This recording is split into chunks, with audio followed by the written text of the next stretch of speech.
Hey again everyone, welcome back again di Bitcoin Update. Guys, saya mau update pergerakan progres daripada harga Bitcoin setelah inflation report.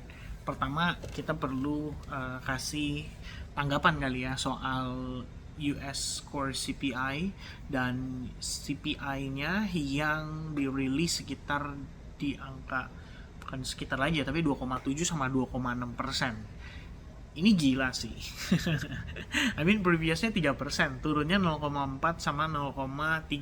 Itu tandanya inflasi benar-benar cooling down gitu ya, benar-benar cooling off. Dan kalau kayak gini kondisinya dengan labor market yang masih parah, unemployment rate yang udah 4,6%, NFP yang udah sampai di revisi negatif 105.000, ya saya pikir nggak masuk akal sih kalau The Fed masih harus hawkish gitu ya, atau minimal mempertahankan neutral stance-nya gitu. Saya pikir justru mereka harus akselerasi atau mempercepat proses rate cut-nya gitu kan.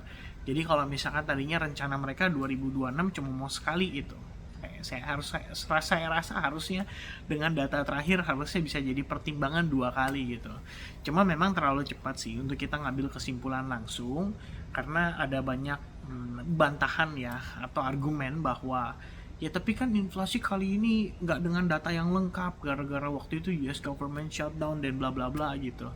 Ya oke, tapi angkanya udah keluar dan angkanya segitu. So menurut saya terlepas dari pertimbangan-pertimbangan tersebut, tetap angka itu sudah menjelaskan bahwa dari segi risk untuk dual mandate-nya The Fed udah lebih heavy ke employment. Ya, kita udah bukan ngomongin soal inflation lagi ya. Walaupun inflation targetnya 2%, tapi labor market butuh diselamatin guys. 4,6% nggak sedikit gitu. Ya. Dan tren ini masih bisa terus meningkat. Oke. Okay? So anyway, kalau lihat price actionnya menarik. 2030 bam data keluar, market ngeroket piung ya, naik 88.000 ya tadi, apa 89.000 bahkan. Tetap sih di bawah supply zone. So technically level yang kemarin kita omongin tuh level resistance 90.000 masih acting sebagai resistance kuat karena itu supply level ya. Walaupun tadi saya sempat bilang sih sama teman-teman di SAG, saya pikir ini udah nggak terlalu fresh nih ya, bisa aja kita breakout gitu kan karena ada double bottomnya, karena dia break dari trendline minernya. Ternyata tetap turun lagi ya guys ya. Kalau saya barusan ngecek nih harganya $86.000 tuh kayak what, cepet banget ya udah turun lagi gitu. Jadi walaupun data fundamentalnya bagus, tapi kita nggak ngelihat ada respons yang sangat-sangat positif di market. Well, maybe ETF-nya masih gitu ya, karena kemarin hari Rabu ternyata inflow-nya 400 juta plus gitu. Tapi hari ini jadi berapa saya nggak tahu. Cuman yang pasti kalau kita lihat dari data tadi, ini harusnya memang bagus environment-nya buat risk on asset. Tapi gimana market ngeriaknya? Saya pikir ini mirip dengan Desember pada umumnya guys. Coba deh kalian tarik data, lihat Desember 2024, Desember 2023 gitu ya. Setelah 1 tahun dia pergerakannya bullish, Desember tuh rata-rata paling flat. Oke, kita bisa bilang gak ada progression yang gimana banget. Mungkin at the end of December ya candle bulanannya bisa plus gitu, kayak plus cuman 3%, 5% gitu ya. Kalau secara table statistik di kisaran 7%-an gitu. Tapi sekarang kondisi kita makin lama makin boring gitu. Jadi saya pikir walaupun fundamentally-nya mendukung, technical-nya jadi lebih kuat karena market pakai itu buat spekulasi guys ya, lebih dominan ke sana gitu. Orang yang aktif di spekulasinya di derivative marketnya, jadi using leverage based on technical analysisnya. Meanwhile kalau misalkan buat para whales, buat para institusi, mereka yang ngambil secara jangka panjang, ya mereka pasti akan lihat data. Cuman taking actionnya mungkin nggak sekarang, karena saya nggak tahu ya, jangan-jangan agak mengkhawatirkan BOJ besok yang kemungkinan akan rate hike. Kan itu bisa juga tuh jadi salah satu kondisi yang mendukung sehingga market walaupun dapat berita baik tetap diresponsnya adalah sebagai kesempatan jualan gitu. Masa naik 88.000, 89.000, jual jual jual jual gitu ya, udah panik duluan ya, akhirnya jadinya alot guys ya, nggak bisa tembus level resistance-nya gitu. So Anyway, kondisinya kalau sekarang kayak begini, harusnya sih technical wise tetap mendukung untuk dominannya cari sell short position. Saya tadi ada sempat udah share juga banyak teman-teman ya, idea yang saya share tuh sell short semua terus terang. Cuma satu ada wet, itu pun udah running sih. Kita lagi running sekitar 1,5 R ya dari entry point kita. Cuman yang si short setupnya tuh ada WLD, ada Ondo, terus ada Egan. Baru tadi saya share ya. Ah, cepet bener turunnya guys ya. Belum nyampe area target yang, maksudnya area entry yang ideal buat saya itu belum nyampe itu. Tapi ya udahlah ya, mungkin memang belum rezeki aja, karena hari ini menurut saya pergerakan marketnya juga sangat dipengaruhi oleh inflation tadi ya.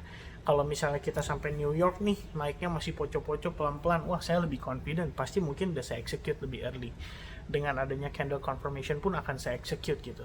Cuman dengan karena tadi naiknya impulse, terus sekarang balasannya impulsif juga. Nah bingung kan, jadi harus gimana reaksinya gitu. Tapi saya pikir itu cuma buat bukan bukan buat secara gambaran besar ya, tapi lebih kepada untuk short term volatility yang mana volatilitasnya udah mengecil, volumenya udah mengecil. Jadi aktivitas marketnya itu lebih gampang untuk kita bilang bahasanya dimanipulasi guys. Ya kenapa? Karena leverage-nya dihabisin dulu gitu. Kalau misalkan lagi heavy nih shortnya, dia naikin aja dulu ke atas gitu kan. Market maker kan gampang buat maininnya kalau misalnya volume lagi rendah gitu. So that's the concern yang saya lihat saat ini. Cuman bigger pictures dari sisi inflation report, saya pikir tetap kita harus tanggapi dengan kondisi yang relatif positif, karena itu mendukung untuk risk on asset. Dan dari sisi US dollarnya tadi kita udah lihat ya, langsung turun, kemudian yieldnya juga langsung anjlok gitu, karena mereka langsung pricing in kemungkinan the Fed untuk 2 kali rate cut 2026. So kalau misalnya dengan kondisi begitu, bukankah bagus? Harusnya kan bagus ya, tapi balik lagi nih, reaksi pasar mungkin nggak seketika langsung bagus. Alasannya maybe one of the biggest reason adalah karena memang udah terlalu low volatility-nya, udah terlalu low volume-nya, dan lebih gampang jadinya buat market maker, ya udah kita hajar aja nih ya likuidasi yang pendek-pendek ini gitu. Jadi mungkin kondisi ini akan terus berlangsung sampai akhir tahun ya. Maybe it's about time untuk teman-teman ya udah preparation aja lah buat Santa Rally ya. Santa Rally kalau ada ya, tapi harusnya sih nggak ada teman-teman.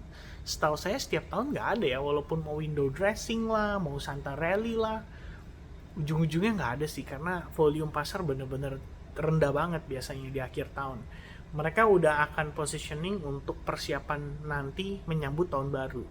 Jadi begitu Januari, Februari kick off mereka. Biasanya actionnya baru lebih berasa di sana. Ya, itu mungkin update yang bisa saya kasih ke teman-teman. So saya masih stay di hospital, jadi masih belum bisa doing live streaming. Thank you juga buat teman-teman yang udah ucapin, udah doain buat Matthew ya. Saya kaget kemarin di chat juga ternyata sama Koryo Gunawan ya. Ini baru saya mau cek kembali WhatsApp-nya. Saya juga sempat sakit, sempat drop teman-teman di sini, walaupun sebentar, tapi tetap ya mengganggu aktivitas lah. Jadi ya semoga aja teman-teman yang di luar sana juga sehat-sehat terus.